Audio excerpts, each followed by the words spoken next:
زیادہ باطنی شخص علم کی طرف کم توجہ دیتا ہے۔ جو شخص تحصیل علم کی مشکلات کا متحمل نہیں ہو سکتا، اسے جہالت کی سختیاں برداشت کرنی پڑتی ہیں۔ جھوٹ بولنے کا نقصان یہ ہے کہ اگر اس کے بعد تو سچ بھی بولے گا تو کوئی شخص تیری بات کو باور نہیں کرے گا۔ خاموشی سب سے زیادہ آسان کام اور سب سے زیادہ نافع عادت ہے۔ فضیلت کے لیے صرف اس قدر جان لینا ہی کافی نہیں کہ وہ کیا شے ہے، بلکہ اس سے زائد چیزوں کی ضرورت ہے۔ کوئی شخصیت اس وقت تک عظیم نہیں بنتی جب تک اس میں پاگل پن کا خمیر نہ ہو۔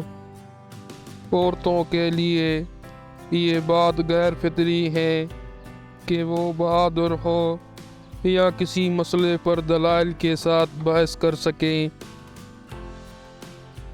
کسی کے عیب مت تلاش کرنا تاکہ کوئی دوسرا تیرے عیبوں کو تلاش نہ کرے۔ غصہ ہمیشہ بے وقوفی سے شروع ہو کر شرمندگی پر ختم ہوتا ہے۔ کوئی اگر تیرے حق میں بدی کرے اور تم کسی کے حق میں نیکی کرے تو دونوں باتوں کو فراموش کر دے۔ ہر ایک نئی چیز اچھی معلوم ہوتی ہے، مگر دوستی جتنی پرانی ہو اتنی ہی عمدہ اور مضبوط ہوتی ہے۔ لذت کے خاطر برائی نہ کر، لذت تو ختم ہو جائے گی لیکن گناہ باقی رہے گا۔ عورت ایک گھر کی زینت ہی نہیں بلکہ اس کے روح بھی ہے۔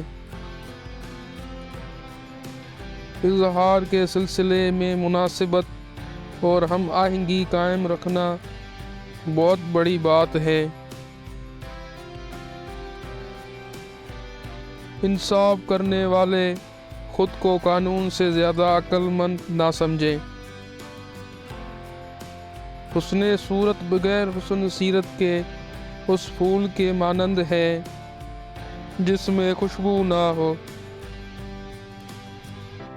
غربت انقلاب اور جرم کی ماں ہے۔ سب سے بڑی مصیبت قرض ہے